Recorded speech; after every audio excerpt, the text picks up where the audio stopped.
And finally, it's a staple of the show each and every week. So we are going to go to our Mount Rushmore. And this week, we've got the Cleveland Guardians, No. Indians. I don't know. The Guardians.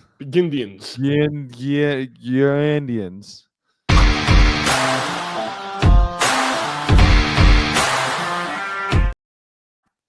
David, who is number one on your list for the Guardians? Every time I look at that that graphic, I see Thanos. I don't know what it is. I see Thanos. I love it. My number one for the Indians. This is one of those organizations been around forever. Some amazing players that played for them. Some great years. They haven't obviously had that like prolonged success. It's been like hot and then hot and then hot. Growing up, I love like just the 95 teams. We'll talk about it, like those 90 teams. But the one of the greatest pitchers of all time, and he'll let you know, one of the youngest ones to ever hit the ground running and just pitch forever and ever and ever, Bob Feller. I thought you were going to say Wild Thing Rick Vaughn. Yes, Wild Thing. But look at how young amazing he looks right there. God, he does look young, which is amazing because usually when you look at old pictures, those guys look like they're 50 years old. But yeah, Chris, what a Bob Feller, what a pitcher. I mean, look at the way his body contorts. If you guys are watching on YouTube as opposed to listening on the podcast, which you can catch at all podcast platforms, but if you're watching the video on YouTube, just look at the way his body like stretches. I don't think he can do that anymore. It's absolutely amazing. And the thing about it, I think he came into the league at like 18 or 19 or something like that. What was it? I'm not sure. I don't know. Absolutely amazing. But he is one of those guys that is an all-time great in Major League history. You know, he had 266 wins, 3.25 ERA as a career. I again, like the wins aren't one of those that just like crazy jump off the page, but he also missed 3 years, I think 4 years of service time right in the prime of his career. The dude had 24 wins, 27 wins, 25 wins, and then he left for 4 years.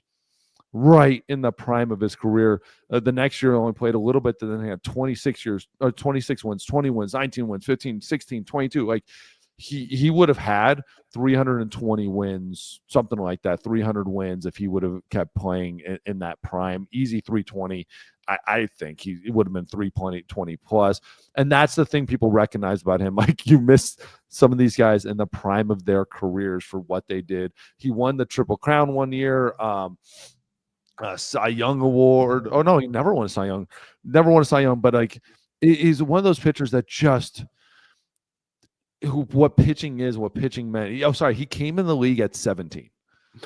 I really thought you were going to say pitching is as pitching does, sir. He came in the league at 17, missed 4 years of it in his absolute prime, his 23, 24, 25 like years. So 3 years in there, whatever it is, 4 years, and then pitched until he was 37. The dude was absolutely amazing and an Indian through and through. And when you talk about Cleveland Indians, when he was there as an Indian, like he's the name that just comes up. Let's move on next to Mr. Tris Speaker. David, tell me about Tris Speaker. Tris Speaker was there 1916, 1926. He played 11 years, hit 354.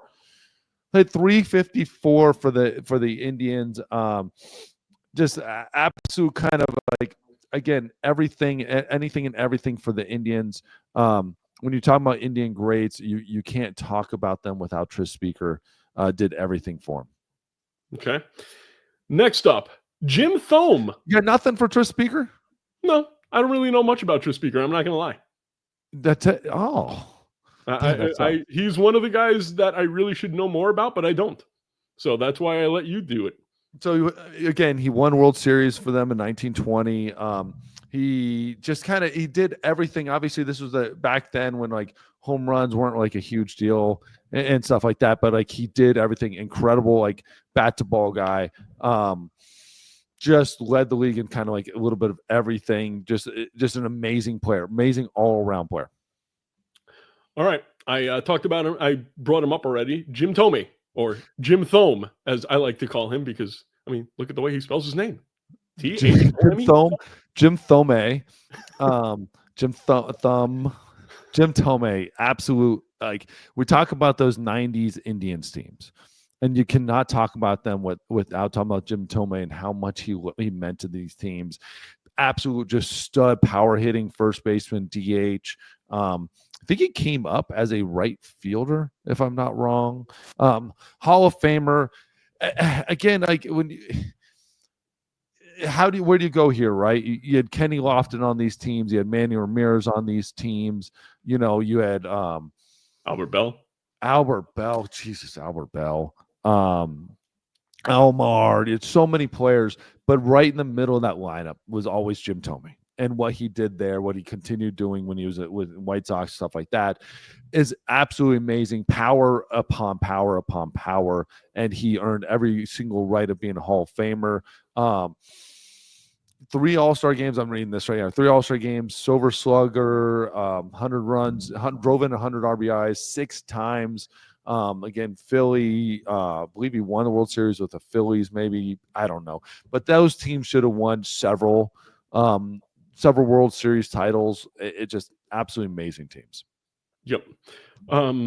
Just, it's funny though. You have played with so stories about Ichiro. I've heard stories about Griffey, heard story about Bonds, Manny. Never heard a story about Jim Thome. You got any little 30-second Jim Thome story?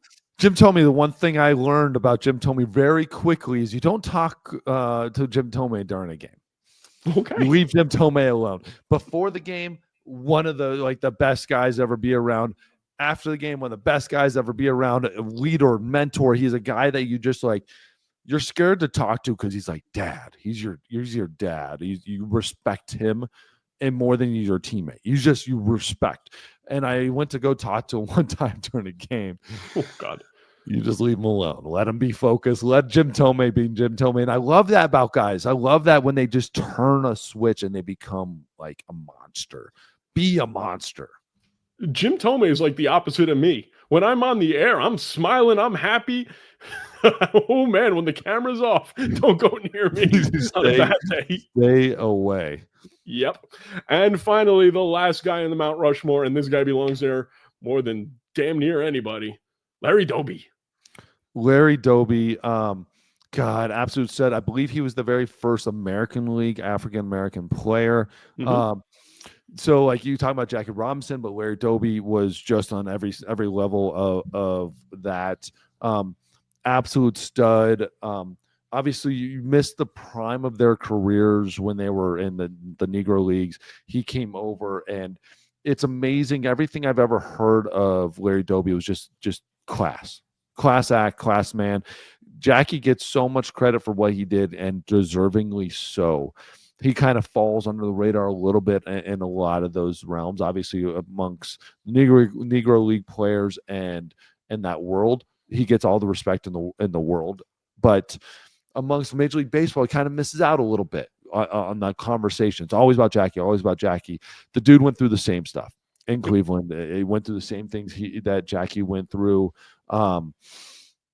So difficult. I can't even imagine playing with what he did. And then he did 7 All-Star games, 215 home runs. Like the numbers aren't going to jump off crazy off the table, almost like 800 RBIs.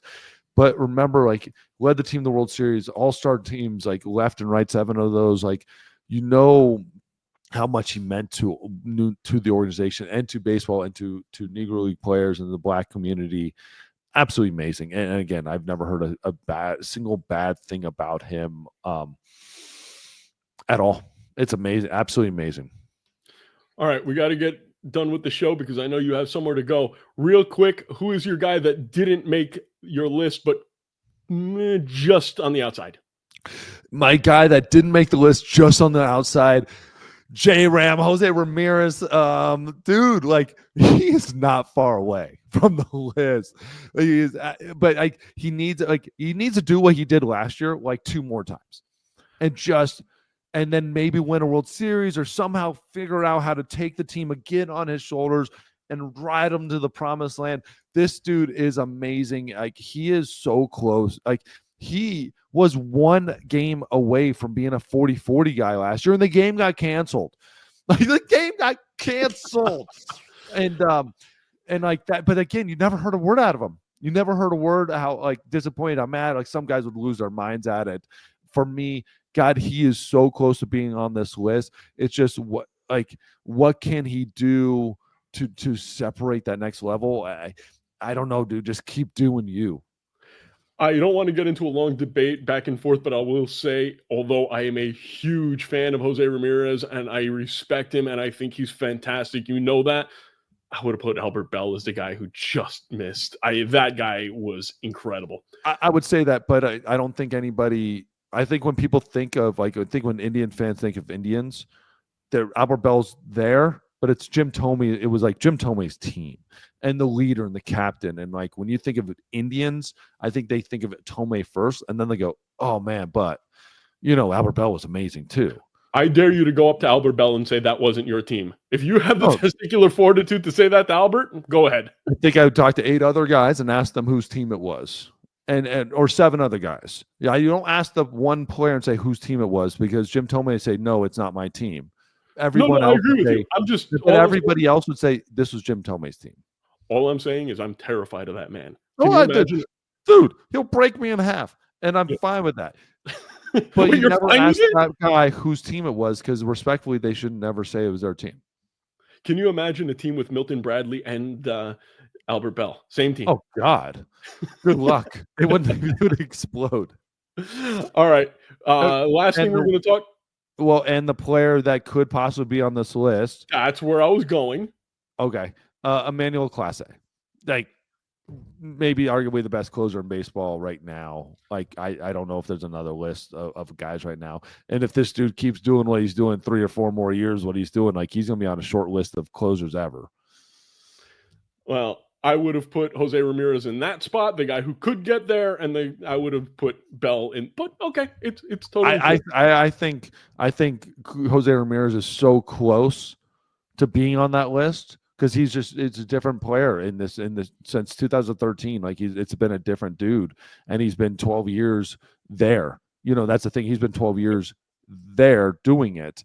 Versus Albert Bell was also other teams. Like he was a big part of those teams, but he was also a big part of other teams and other organizations. I don't think Albert Bell could have ever made the team as an Indian. He did it in multiple places. Baltimore, etc. Yeah. Yes, and Clase is like on this team, like he needs like 3 or 4 more years to even be considered. Jose Ramirez needs like 2 more years, and he is on the list. Then you're saying, okay, like who comes off? Then it looks like he'll be on the list. All right. Great show. Very happy to have done it with you as usual, David.